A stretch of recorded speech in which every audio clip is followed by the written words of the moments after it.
Hello, microdosers and all of you interested in psychedelics. Welcome to the third wave webinar on long-term microdosing practices. Basically, today we are going to discuss best practices and big picture integration for all of you. So I just want to thank you for being on time. There are already 150 of you here. That is fantastic. Just a little aloha. I got my Hawaiian shirt. I'm really feeling the summer vibes here in Brooklyn, New York. So as you're coming in, it'd be great if you could just go ahead and introduce yourself. Just say your name, where you're from, and why you're attending the webinar. So your name, where you're from, and maybe a little bit about why you're attending the webinar. It'd be great to hear from all of you. We will probably start at 10 after or so. It's 8 p.m. Eastern Standard Time right now, and I would expect more people to be coming in, usually a little bit late. So in the meantime, I'll just kind of talk and give you an overview of where we're at with the third wave at the moment, some updates like that, and then about 10 minutes in, we'll go ahead and we will start. So Melissa from Idaho, welcome. Bill from Alberta, welcome. Hi, Mary. Hi, Mary. Good to see you. Thanks so much for attending. I can't wait to visit you up in Woodstock. Mary actually attended our first synthesis retreat. And actually, I'm flying to Amsterdam on Wednesday to do our next retreats. We host legal psilocybin retreats in Amsterdam. We actually have next available dates in November. So if you're interested in a legal psilocybin experience, check that out, synthesisretreat.com. Hi, Eska from Oregon. Bob from Lancaster. You're welcome, Sharona. Thanks so much for being here. Kayla from San Luis Obispo. Lisa from San Diego. Lisa, I'm giving a talk in San Diego the week after Labor Day. Carl from Vancouver. Thanks, Mary. Bernie from Sydney. Paul from Las Vegas. Microdosing saved my life and continues to contribute to a healthy life. David from the Colorado Rockies, Agatha from London, Sam from Israel, Jillian, hi Jillian from Edmonton, good to see you here, Jillian. Dave from Hartford, loves microdosing, has been doing it for 7 months. Jim from Philly. Again, thank you all for attending. Thank you for showing up, for spending your time with us on this Monday evening to go over best long-term practices for microdosing. Frank from Arizona, thank you for attending, Frank. Darren, again, from Edmonton. Edmonton seems to be a popular place. Noah from Enterprise, Oregon. Thomas from Argentina. Hi, Thomas. Good to have you here.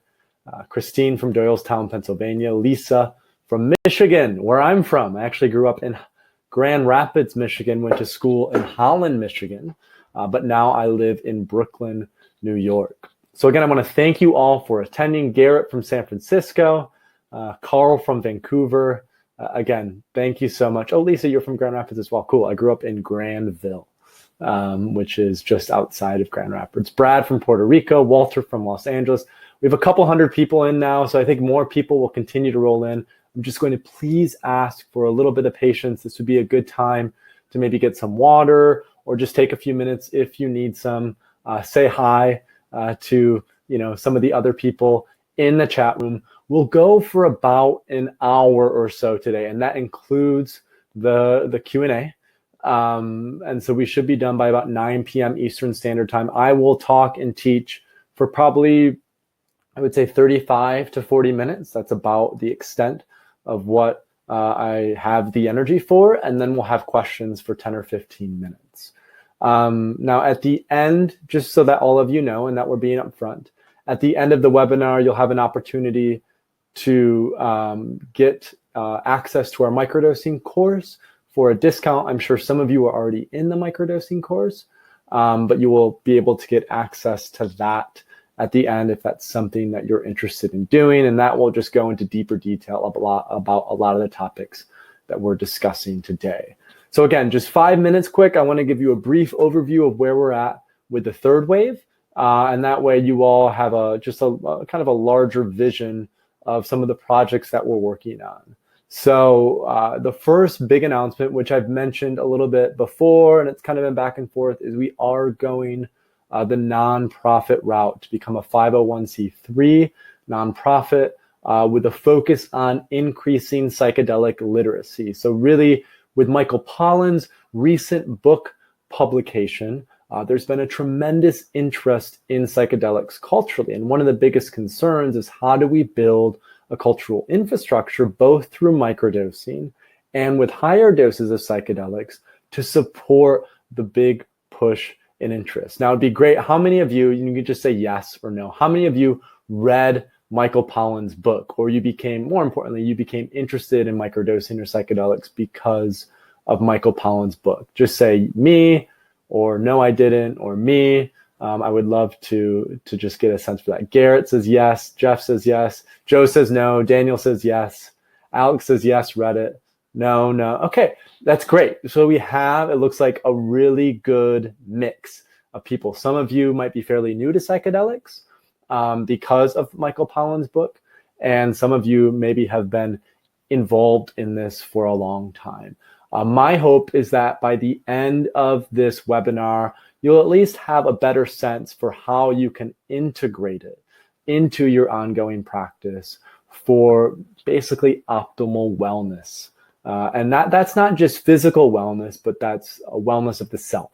So we'll really be looking at 3 categories of wellness today.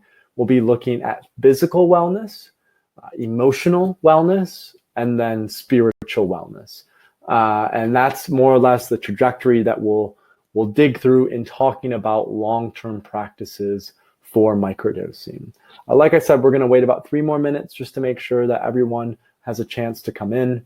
And that book is How to Change Your Mind by Michael Pollan. A few podcasts, if you don't want to read the whole book. He was on the Tim Ferriss podcast, the Joe Rogan podcast, Sam Harris's podcast, who I really enjoy.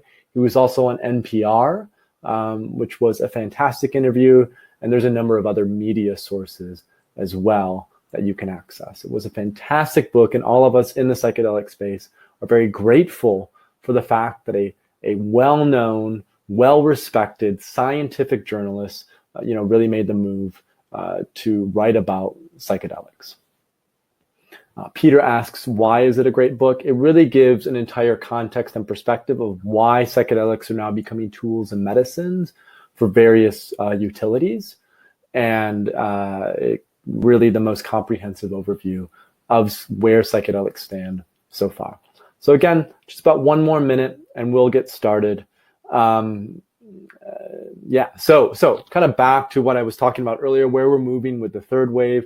We're incorporating as a 501c3 nonprofit, and the focus of that nonprofit is to increase psychedelic literacy, and we see that by doing 3 main things. The first thing is research on microdosing, which is where this community really comes in. So we're actually going to start to roll out a few more surveys specific to microdosing so that we can have more context about what it does.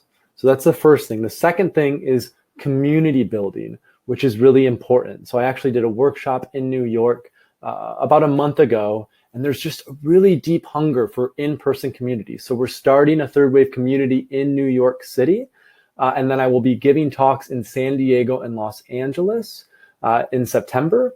And then over the next 6 months to a year, we're really going to start to try to build out in-person communities around this topic of the third wave of psychedelics. And then the last thing is aesthetic and PR and brand recognition. As some of you have noticed, if you've been to our website, it's not really the standard quote unquote psychedelic website. We're really trying to bridge that gap between an often esoteric topic like psychedelics and the needs of a more mainstream culture and community. And so we're really excited about going that route and can't wait to flesh that out further. So again, I want to thank you for all your attention. We have about 230 people in for this webinar now. So let's get started. All right, let's get started. So I'm going to go ahead and pull up my presentation. I just need 1 sec for that, and we will get going.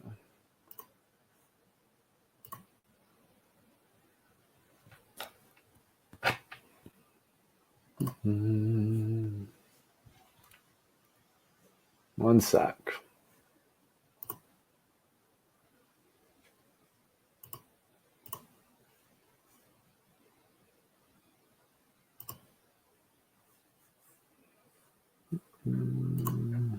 Okay, I'm just trying to figure out the, there we go.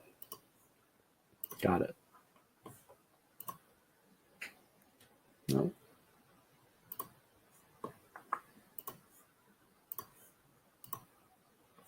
Okay, so we got it. So I'm going to go ahead and get started with the microdosing webinar today.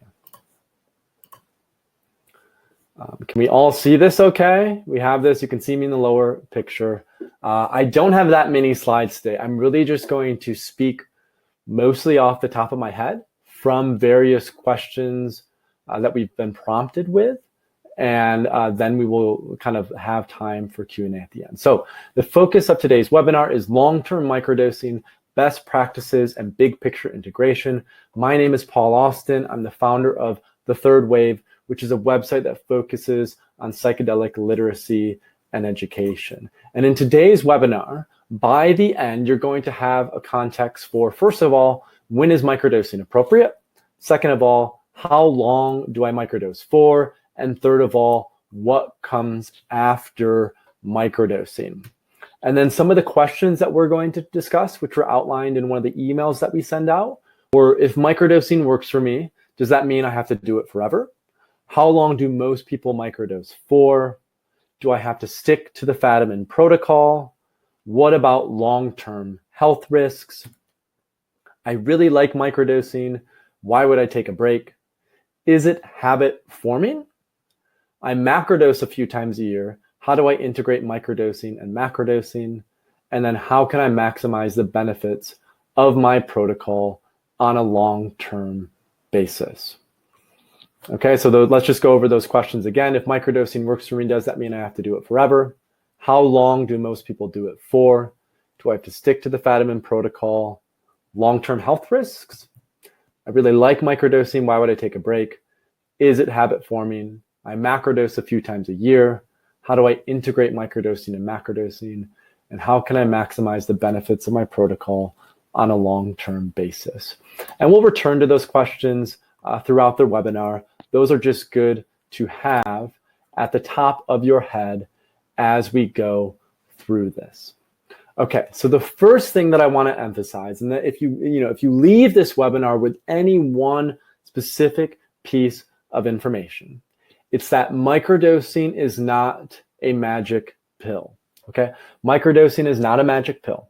Microdosing is a tool in a larger toolkit to help facilitate physical wellness, emotional and mental well-being, and then ultimately spiritual well-being, these three main aspects of the self. And what microdosing is fantastic for is to act as a catalyst to awaken us to the need to pay more attention to each of those three categories. And so what I encourage you to do when you think of microdosing on a long-term basis is how can you use it as a tool to facilitate neuroplasticity and adaptability so that you can integrate better habits over the long term that, again, deal with those three categories: physical wellness, mental, emotional wellness, and spiritual wellness. Okay, so it's a tool that we use. It's not something that we rely on. And that gets into one of the questions: is microdosing habit forming? So technically, it is not physically addictive. We know that psychedelics are not physically addictive whatsoever. We also know that they're not toxic. You can drink a full glass of LSD, you'll have a pretty crazy trip, but you're not going to die. And that's really important to emphasize. However, with that being said, it can be psychologically addictive, like anything else. And the way that that comes about is when we attach a certain state of well-being, heightened creativity, more energy, a relief of depressive symptoms, a relief of other things related. Women have microdosed to help with their menstruation if they have really difficult menstrual periods. Other people are microdosing to help with kind of other various things. And so the key is that we use it as a tool, but we don't rely on it. But that through microdosing, we really look at how we can integrate better habits over the long term. So let's talk about those three things. Okay, let's talk about physical well-being, let's talk about emotional well-being, and let's talk about spiritual well-being. So first of all, physical wellness. What does physical wellness come down to? So let's start with microdosing first, what microdosing does. So one thing about microdosing is that it activates serotonin receptors both in the brain and in the gut. So what happens is when you take a microdose, you're activating something called the 5-HT2A receptor, which is one of 14 serotonin receptors. And scientists have tied that to neuroplasticity and adaptability. So in fact, there was a recent study published, and maybe Charlie, you can dig this up and post it to the group. But there was a recent study published that showed that DMT, which is a tryptamine-like psilocybin, when applied to rats, helped to facilitate the growth of new neuronal cells. And that's why scientists and researchers think that it's effective for depression and addiction. Not microdosing, but generally psychedelics, because it helps create new synapses in the brain for well-being. Now, what that means for you is that when you're microdosing, you have this open window of neural plasticity. And it's really important to use that open window of neuroplasticity and apply it to integrating great habits over the long term. So when that comes to physical well-being, I tie that to three main things. The first thing is diet. So what's an ideal diet? We won't go too deep into this because it is somewhat controversial, but I'm going to stick with some basic points when it comes to diet. First of all, eliminating and cutting out as much processed food as possible. Second of all, minimizing refined sugar. Third of all, eating a lot of obviously vegetables and also eating a lot of healthy fats, because a lot of vitamins are fat soluble and we need to integrate them into our well-being. Now, I'm seeing a lot of questions. We're going to have Q&A at the end. I want to emphasize that just so that you all know. So that's the first thing with food and diet. And ultimately, what we're trying to do is eat a diet that is anti-inflammatory. Okay, it's anti-inflammatory. It reduces inflammation because researchers have shown that diets that significantly reduce inflammation help with symptoms of depression. They've shown this link clearly. Now, what we also know with microdosing is that because it's activating all those serotonin receptors, 90% of serotonin receptors are in the gut. So when we utilize microdosing as part of a whole holistic health and wellness plan, we're activating those serotonin receptors. That's significantly reducing inflammation. And so that combined with an anti-inflammatory diet is a really good way to help relieve symptoms of depression, just based on what we know so far.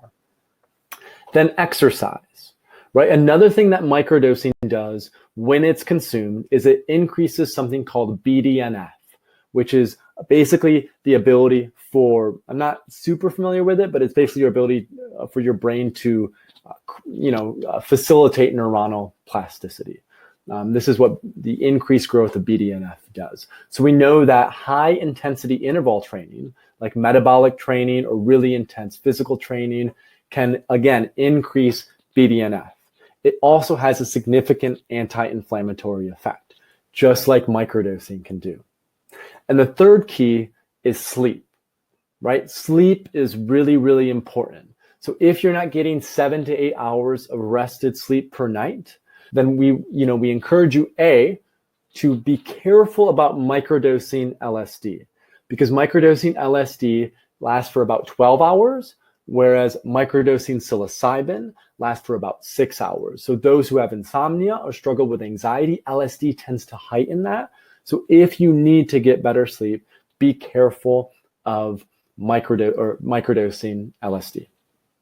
So that's the first step that we go through in physical wellness. And really what I'm trying to explain to you is that there are significant commonalities in what the body does when it microdoses And also when you lock in a good you lock in a great diet, you have a great exercise habit, and you sleep quite a bit. And what that means is that microdosing, again, is this phenomenal tool to catalyze inertia, to catalyze momentum, to get you to take action and take steps, to open that window of neuroplasticity. But ultimately, if you want to see benefits over the long term, it's really critical to utilize that open window of neuronal plasticity to adapt to a new diet, that is low in inflammation, to adapt to a new exercise habit, right? And habits take anywhere from 30 to 60 days to implement. So again, patience with that is really key. And then also to be more mindful of your sleeping habits. So one big thing that I love to do is turn off all lights at about 10 p.m. And I have this Himalayan salt lamp that I'll turn on late at night, which I read under, or which is a nice soft light, because blue light production, it interferes with your body's ability to create melatonin. Okay, it interferes with your body's ability to create melatonin, which means you're not sleeping as well. So those are 3 things to keep in mind. Now, why am I going on and on about physical? Because from my perspective, we can't really focus on getting into the emotional stuff until we've really taken care of the physical stuff. In fact, I was just doing an interview with a medical doctor who runs a ketamine clinic in Boulder, Colorado. And I just interviewed him for our microdosing course. So if you get access to our microdosing course, you'll be able to see the full interview. And one thing he emphasized is that with diet and exercise, we're turning off these inflammatory pathways in the body, which then allows us as humans to go ahead and process trauma issues that are related to emotional well-being. And so that's the second thing that we talk about, right? Emotional well-being. So we've hit the physical, now we go into emotional well-being. Emotional well-being is often facilitated by things like meditation, breathwork, and yoga. Okay, meditation, breathwork, and yoga. It can also be facilitated through float tanks. It can be facilitated just by going forest bathing, spending a lot of time in nature. It can be facilitated by neurofeedback. And some of these elements are really focusing on the emotional elements of really developmental trauma, because a lot of the reason most people are microdosing is to reach higher levels of self, to become actualized. And some of those people are working from maybe a history of depression or PTSD or addiction, and they're trying to get back to baseline, so to say. So by focusing in on specific modalities that help with dealing with deep trauma, we can combine microdosing with some of these practices to help facilitate healing over a long-term basis. Now, a great book on this is called The Body Keeps the Score. And the way that we can facilitate this emotional development, this emotional healing, is through things like EMDR is really effective. Another really effective tool is general therapy that's oriented towards dealing with developmental trauma. Another great tool are high doses of psychedelics, because they allow you to dip into that.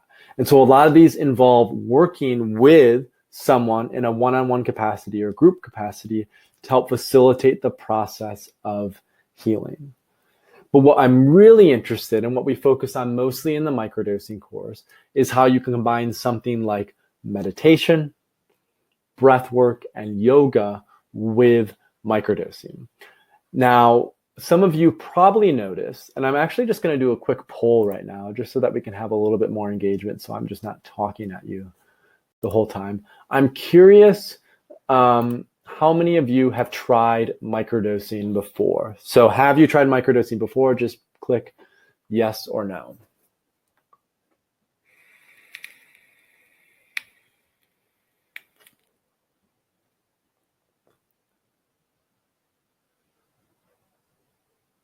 Looks like about a 60-40 split. So 60% of you have tried microdosing before, and about 40% of you have not tried microdosing before, which is really interesting because in a lot of the other webinars that we've done, it's kind of been flipped. A lot more people haven't tried microdosing and have tried microdosing. So that's interesting. One more question. As we're now getting into mental, physical, emotional, spiritual well-being, I also have a curious question to ask, which is what complementary practices do you pay attention to while microdosing? Are those things like physical practices, like we talked about already, diet, exercise, and sleep? Are those emotional practices, meditation, breathwork, and yoga? Are those more spiritual practices, time in nature, journaling, and high doses? Are those all of the above, or are those none of the above? So I'm seeing most of you have tried to integrate some element of all the above into your repertoire, which is fantastic because then you also have that recognition that microdosing isn't just a magic pill, but that it requires utilizing it within a holistic health framework to facilitate healing. Because ultimately, one of our big goals, I'm going to end that poll, one of our big goals with microdosing is to eliminate our reliance on a broken medical system, on a system that really hasn't made any strides in mental health in a very long time, on a system that sees our mind and our body as totally separate, on a system that just reduces us to things, to atoms, to items.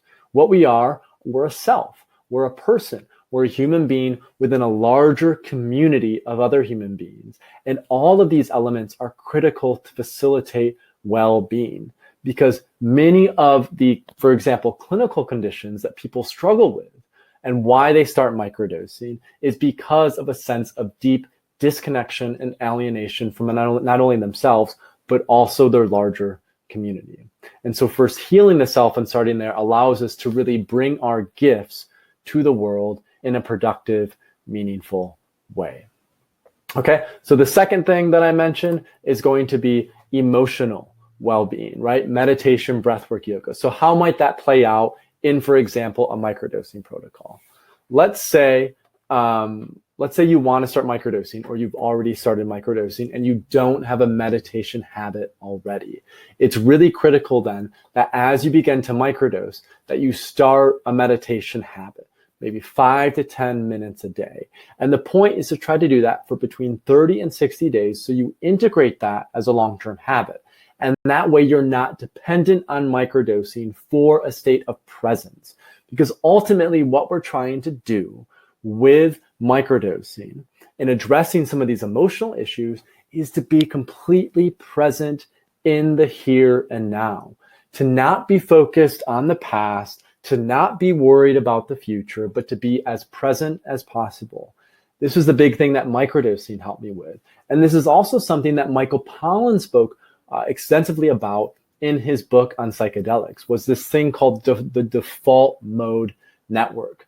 Microdosing interrupts that default mode network, as do things like meditation, breath work, yoga, some of these other treatment modalities. And that's really important because when the default mode network gets too kind of condensed, then we ruminate a lot in the past, which is tied to depression.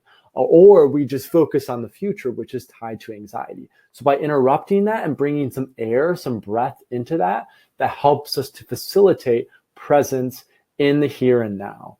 And again, we can do that with microdosing, or we can do that with these other modalities. Because one of the big reasons for that is because we're likely not going to microdose the rest of our life. In fact, I'm going to do a quick question for those of you who have microdosed before. I'd love to hear, if you've microdosed before, how long was your protocol? Have you not done a protocol yet? Did you just microdose kind of once or twice or 3 times? Was it 3 to 6 months, or was it 6 to 12 months? So I'm seeing about a third of you who have not done a protocol. I'm seeing about 50% of you who said it was for 1 to 3 months, 9% of you who said it was 3 to 6 months, and about 11% of you who said it was 6 to 12 months. And none of you have microdosed for longer than 12 months straight. Now, when I first started microdosing, I microdosed for about 7 months, 2 times a week, with LSD. And then I stopped largely because I ran out of resources. This might have happened to you as well. And so when we stop, we don't want to feel like we've lost hope, because we haven't. Because when we started to microdose, we paid attention to integrating long-term complementary practices that, again, help us to facilitate physical well-being and emotional well-being, which from a simple perspective means being able to be present in the here and now. So this is a really important key, because a lot of people have, again, this is one of the questions, if I'm going to microdose, does that mean I have to do it forever? And this also comes in with another question is, I really like microdosing. Why should I take a break? So I've already answered the first question.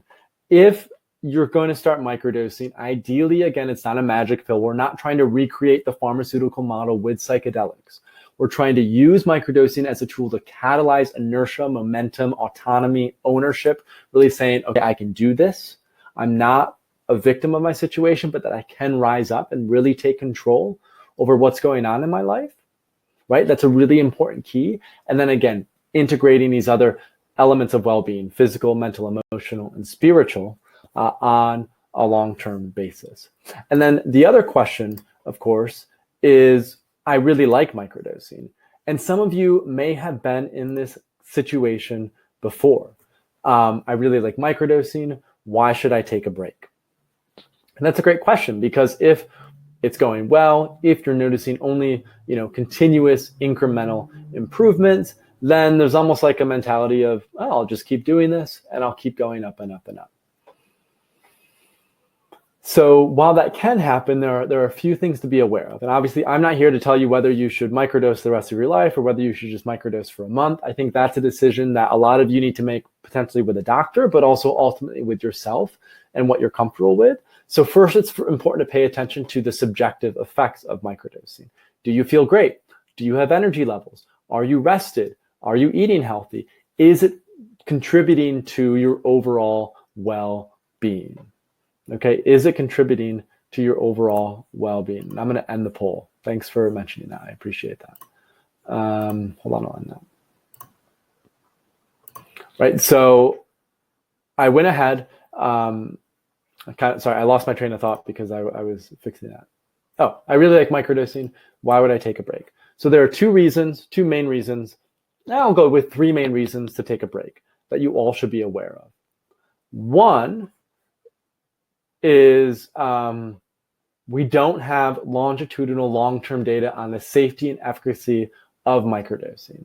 In other words, we know that occasional high-dose psychedelic use is perfectly fine, that it's quite healthy, but we don't have longitudinal data on long-term low-dose use. Now, from everything that I've gathered, it looks to be very safe. In fact, it looks to be like a medicine. But again, we just don't know that. There are people in the psychedelic research community who really fall on the more conservative edge, who kind of create the connection between microdosing and something called the 2B serotonin receptor that's been linked to heart issues. But based on all the people that I've spoken to, based on people who have been doing this a long time, nothing like that has come up. So I personally don't think that's something to be worried about. But again, continue to do your own research on that. Two, it's important to set a baseline. Ultimately, we're using microdosing as a tool, just like we are diet, exercise, sleep, meditation, breath work, journaling, spending time with ourselves, et cetera, et cetera. We're using these as tools to figure out if it helps us, if it helps us feel better, if it helps, overall well-being. So what you don't want to do is you don't want to continue to microdose and not actually understand if it's helping you or not. And that's why, as part of our microdosing course, we offer a microdosing tracking sheet, and we offer a workbook to help you track your overall being to see if it's actually having a substantial impact or not. So I'm just going to pull up and I'm going to share that with you briefly. You can see it right now. I know it's a little small, but again, you'll be able to see this in our microdosing course if you get access. And basically what this is just a spreadsheet that helps to track the dose that you're taking, the amount that you're taking, and then things like how many hours are you sleeping? What is your sleep quality? What's your mood like? Has microdosing helped to improve your general mood, or is it still quite low? What are your energy levels like? Your productivity, your creative insight, your emotional awareness, again, presence, well-being, being in the here and now, and then your overall rating of your day's experience. Now, some of you may go deeper. You can look at things like blood pressure. You can look at things like resting heart rate. And then, of course, you'll want to take qualitative notes. So general comments on how the microdosing protocol went, notable activities that you're taking part in as you're microdosing, specific insights that you might be going through, and general physical observations of your well-being. Now, keeping a tracking spreadsheet like this helps us to actually understand if microdosing is having an impact or not. And the reason we take a break then is to give us an honest assessment of that. Ultimately, if you're going out of your way to source illicit substances, potentially consuming this over a long-term basis without having hard scientific data about the potential health consequences, we're really all kind of like guinea pigs at this point in what we're doing.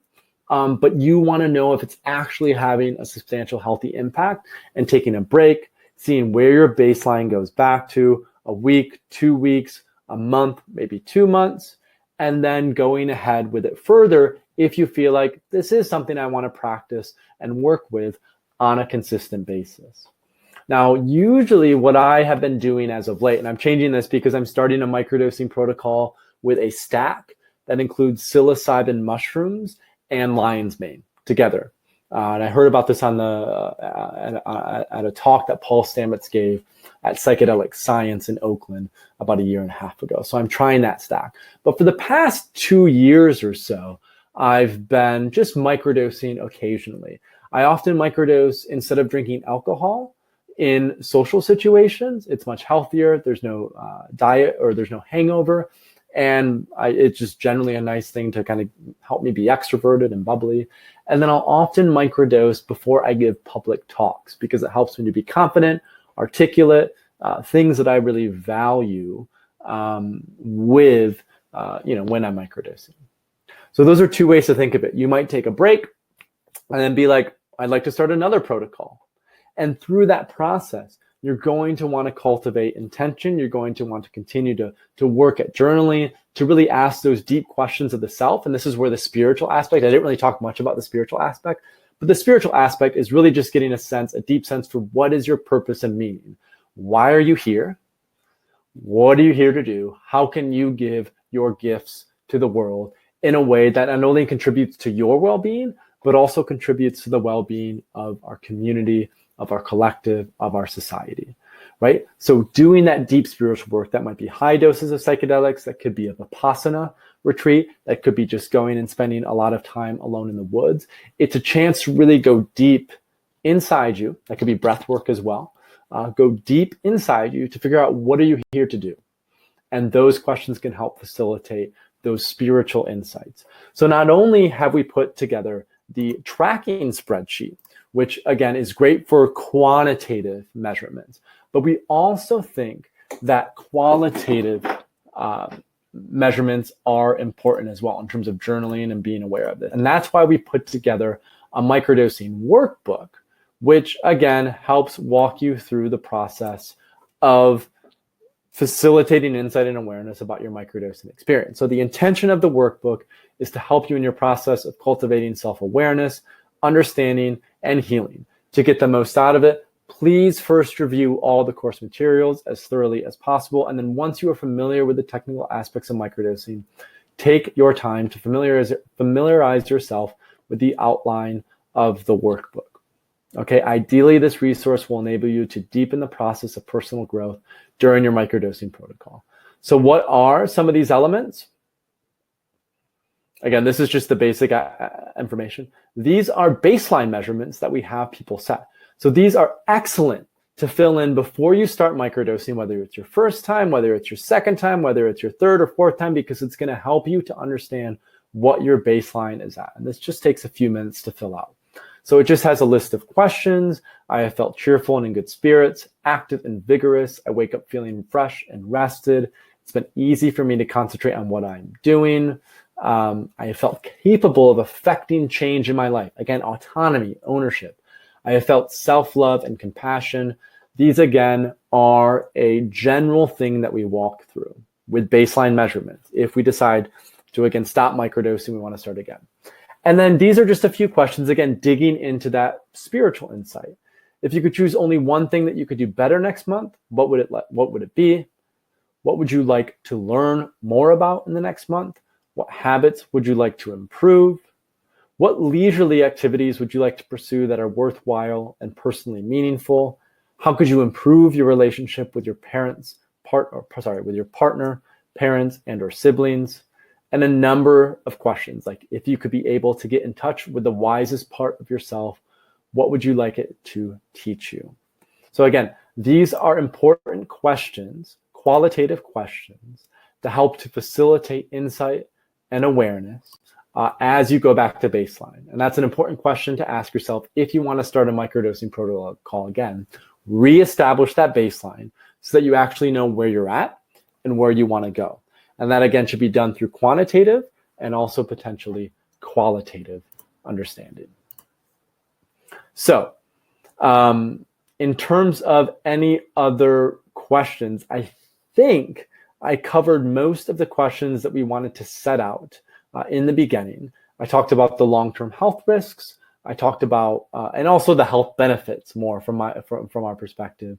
Why it's important to take a break. Again, you want to reset your baseline. You don't want to be psychologically addicted to this, but instead you really want to use it as a catalyst to build broader habits of well-being. Is it habit forming? Not addictive. Microdosing is not physically addictive. And then I think one thing that we haven't spoken about yet is I macrodose a few times a year. How do I integrate microdosing and macrodosing? Okay, how do I integrate microdosing and macrodosing? Peter, we'll get to that. Let's get to that in the Q&A, Peter. That's a great question. So, and now, Charlie, I know who you sent that message to, the message to Peter at the beginning of this. I was like, who is he talking to? Okay, I get it now. So integrating microdosing and macrodosing on a long-term basis. I'm going to use a metaphor because I think a metaphor will help you really understand why we're utilizing these tools for self-care. So think of going to the dentist, right? Every 6 months, you go into the dentist to get a deep clean on your teeth because, again, science shows that it helps facilitate well-being. That teeth health is really quite important. But you're not just reliant on that one time you go to the dentist every year. Chances are you're brushing your teeth 2 times a day, every day during that time period, because generally you're keeping clean. You're practicing habits of hygiene. So think of microdosing and all these other complementary practices that we spoke about: breathwork, meditation, journaling, diet, exercise, sleep. Those are the habits that you're integrating on a long-term basis, like brushing your teeth every day, twice a day, to facilitate hygiene and well-being. But not just physical hygiene and well-being, physical, emotional, and spiritual hygiene and well-being. And then every 6 months, doing a high dose of a psychedelic can be a full cleanse. It can help completely clear us out, a reset, if you will. And that can, again, just continue to help facilitate that healing process. So think of that context as you're approaching this balance between microdosing and other modalities that you utilize on a consistent basis and higher doses. One is just a constant practice of hygiene and self-care. The other is a significant deep dive into a full cleanse. That's just as important for well-being and overall health. So I hope that provides a little bit of context. And again, as I mentioned before, we are running high dose, moderate to high dose, legal psilocybin retreats in Amsterdam. And you can find that link, Charlie, if you could send it to them, synthesisretreat.com. And we have more retreat dates coming up in November, again, if that's something that you're interested in doing. So just so you all know that. Okay, so let's do a little review. Okay, let's do a little review. So today we really talked about how we can integrate microdosing over the long term with other complementary practices to facilitate well-being in three main areas: physical, emotional, and spiritual, right? So physical things we can use microdosing along with are an anti-inflammatory diet. That could be things like vegetarianism, depending on the foods that you eat. It could be the paleo diet is highly anti-inflammatory. the Whole 30 is a highly anti-inflammatory diet. I believe, again, depending on the food that you eat, but veganism is likely anti-inflammatory. So there are a number of diets that you can get into that are anti-inflammatory. Plus, we look at exercise, ideally something like yoga or something that's high intensity interval training, because again, that helps with the inflammatory pathways, just like microdosing does, and just like the diet that we eat does. And then finally, sleep. We need 7 to 8 hours of sleep every night. Turn off the blue light, let the melatonin production create itself. Then we looked into emotional well-being. Again, microdosing helps that process because it helps us to facilitate presence, just like meditation, breathwork, yoga, and many of these other modalities. And then we talked about spiritual well-being. Really getting in touch with that spiritual well-being is just about purpose and meaning. It's who are you and what are you here to do? What gifts do you want to give to the world? And again, we can use microdosing to chip away at that. We first have to get to the physical and the emotional. But we can use microdosing to chip away at that. And we can use high doses to really go deep into that, as well as, like I said, Vipassana meditation or other really deep, intense, reflective practices that help us with that process.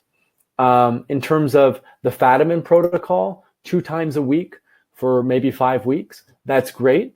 If you want to follow that, if you like having boundaries and rules, Paul Stamets has another protocol that's 5 times a week with just 2 days off.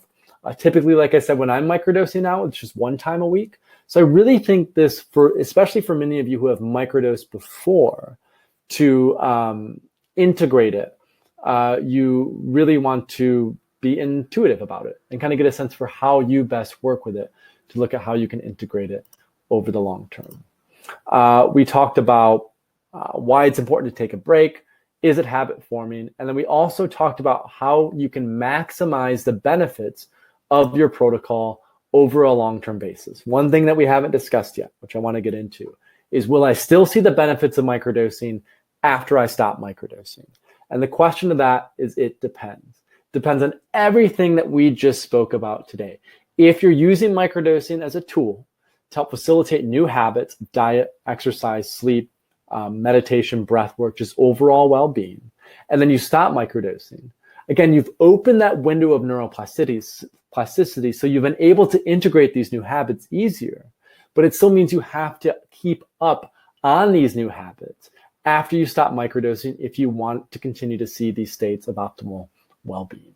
So the answer to that is it depends. And it might be, this is what I do, is I microdose and I open up that window and I start to integrate new habits and I'm really good at it. And then life is a matter of ebbing and flowing. Sometimes I have a break for 2 or 3 months. I kind of maybe fall back into some old habits. And then I kind of get back on the train again and microdose and kind of step some things up again. And that's worked for me. I think it really depends on your own needs and how you want to best work with it. And of course, the best way to do that, to track those measurements over the long term, to see if you're actually getting those benefits, are by utilizing, again, our microdosing spreadsheet and workbook. Okay, so now I want to go into Q&A. We're about at that time. We'll have about 10 minutes for questions. But as I mentioned before, I also want to make sure, whoops, I did not mean to do that. Just a sec.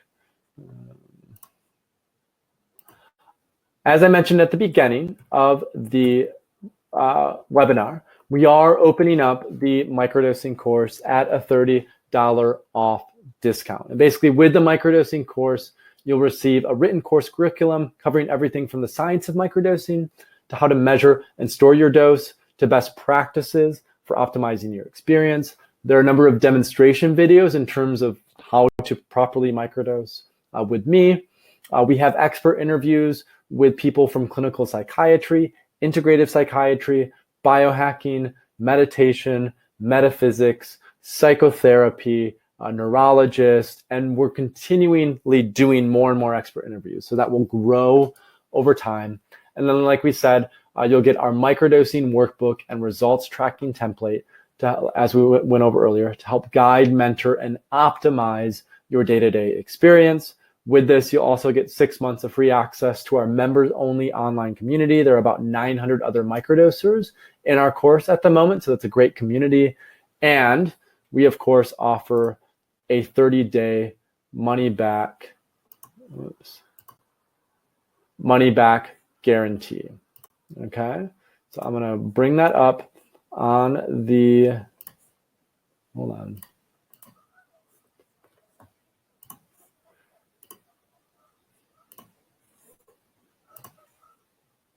I'm going to bring that up. 1 second.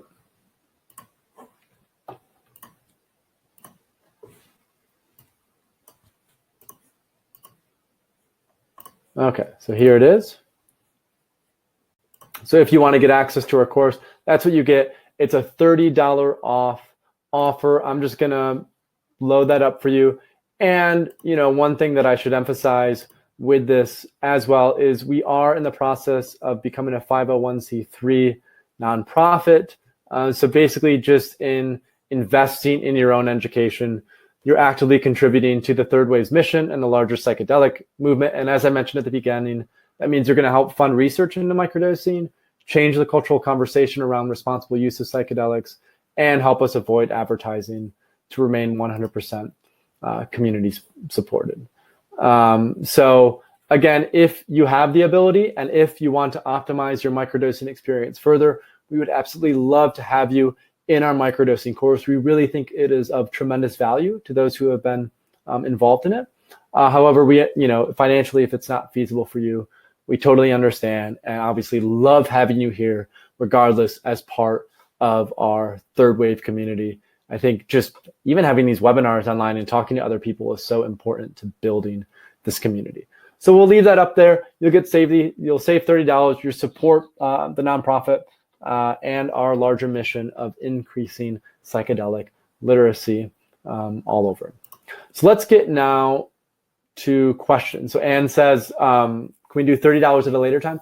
I think we are keeping it open until Sunday, I want to say. So Charlie can confirm that, but I believe that we will have the $30 offer open until Sunday.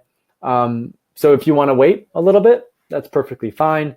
If you feel ready for it now, and again, we have a 30-day money-back guarantee, so that's totally up to you, then it will be available for a few more days. Perfect. So let's get into some other questions, and I'm just kind of seeing some of the questions. Now, the webcast is mostly over. We're going into Q&A now. Okay, so Jim asks, how long do you meditate for daily, and do you go more into meditation and better dieting techniques in your course as well? So Jim, right now, I usually meditate for 10 to 15 minutes a day in the morning as a way to just cultivate mindfulness and presence. And we have expert interviews with people for both meditation and better dieting in the microdosing course. So we go into those details in the course.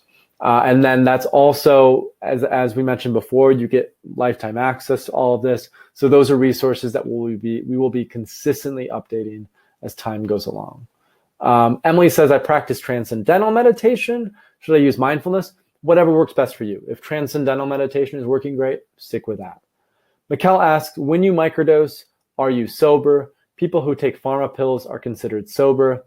It depends on how much you microdose, right? Microdosing is supposed to be sub-perceptible. But if you take a little bit more, what we call a mini dose, and we go further into that in the course, that's calibration.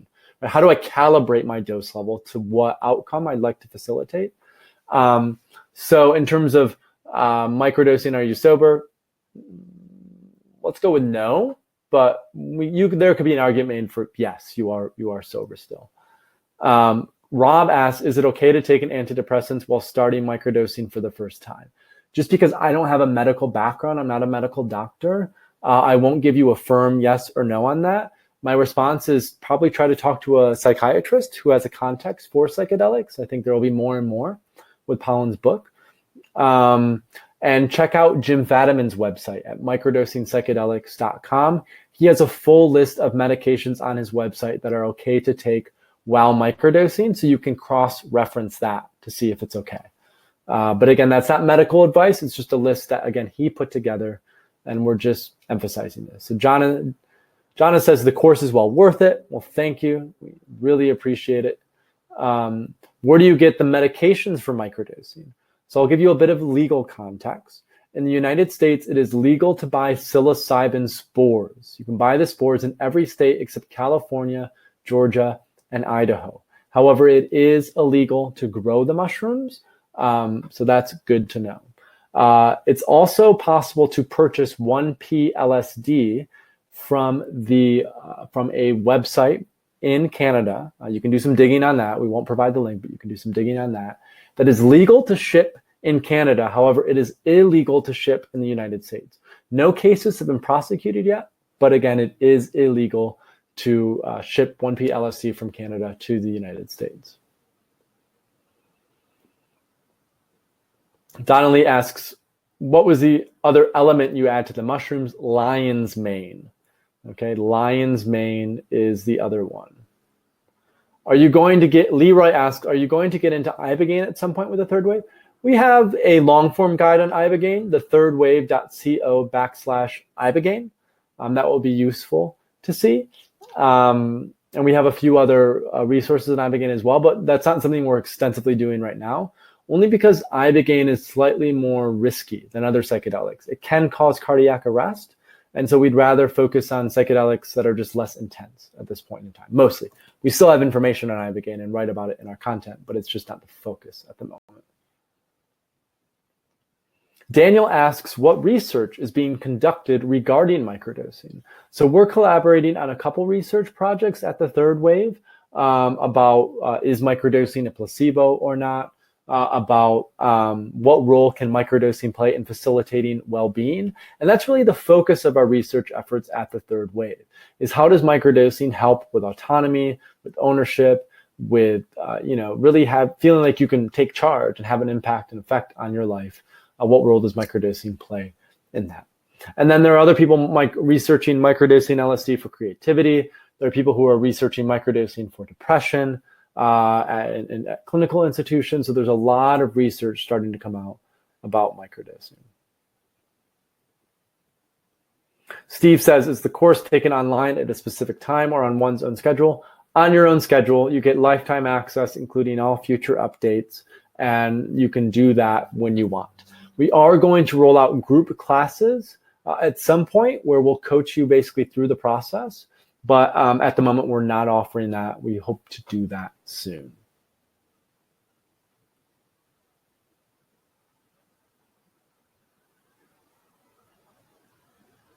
Mark asks, is there research with IBS and LSD? I have experienced evidence to suggest it works to alleviate symptoms. At this point, there is not. However, like I was emphasizing earlier, LSD is these psychedelics are anti-inflammatory. And I think that could be potentially why it helps with gut issues. Also, autoimmune conditions are often related to long-term stress or stress from the parents. Gabor Mate has gone quite a bit into this, which is really interesting. And so I think that also could be it's not just a physical component, but you're actually healing yourself emotionally as well. And I think that could be potentially why it helps with IBS. Again, these are just speculations, but just from different readings I've had. So how do you deal with heightened physiological symptoms, maybe sweaty hands or that feeling of an increased heart rate? Probably one is being aware of your surroundings. So like in New York, I don't microdose LSD anymore. I only microdose psilocybin mushrooms because LSD is too stimulating. So if you're only microdosing psilocybin, then it'd be helpful, I think, to be aware of that. And if it's interfering too much, just stop microdosing and just focus on things like meditation, diet, exercise, sleep quality. I think Tim Ferriss, wrote about this in Tools of Titans, and he said that he couldn't microdose psilocybin or LSD, I think because it was too stimulating, but he tried microdosing Ibogaine. and that was helpful and effective. So that might be something else to potentially look at as an option. Emily says, I'm about to travel out of the country, but want to start my protocol ASAP. Is it okay to take a week break from the protocol and then start again? Will this affect its effectiveness? I'd say just do a week just to get a little trial going. Use that opportunity as calibration. So get a sense for what substance level you want to work with. We did another webinar on this if you want to dig into some of our YouTube videos. And then that's a good chance to test that out. And that way, when you come back, you can really start your protocol and go full-fledged. Patricio asked, can cannabis play a role in healthy holistic microdosing regimen?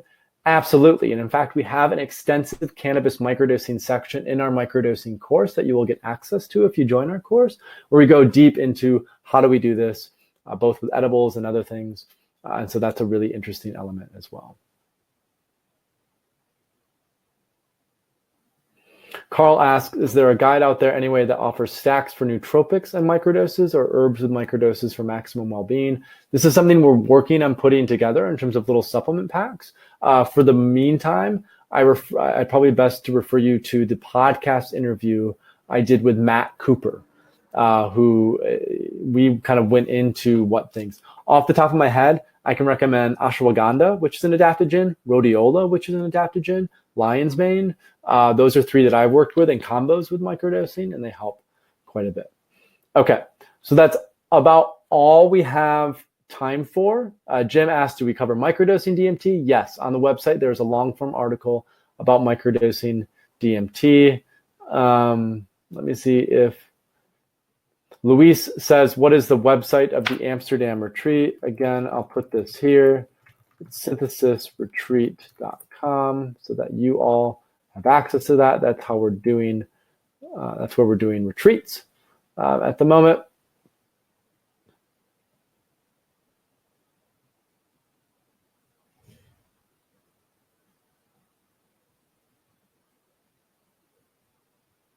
Any projects, groups around for long-term microdoses that you guys are doing? Let's talk about that.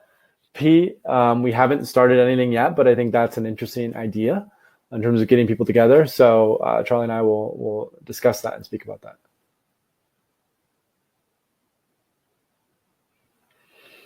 Okay, I gotta go. It's late here. Again, I want to thank all of you for coming. I'm kind of losing my voice. I need a drink of water. If you have any other follow-up questions, just reach out to us at contact@thethirdwave.co, contact@thethirdwave.co. Also, any questions you have about the microdosing course, go ahead and look into that. Again, we will have a $30 off discount until Sunday for the microdosing course if it's something that you want to take advantage of. We really appreciate all of you being here, spending your time with us. It means a lot. It means a lot to have this larger community, to have we had up to 250 people on this webinar, which is fantastic. So thank you all so much for attending, and we will see you for the next webinar, which will likely be next month about this point in time, right before I head to Burning Man, and maybe I'll see some of you there. Again, thank you so much, and have a lovely rest of your evening. Thanks, Madeline.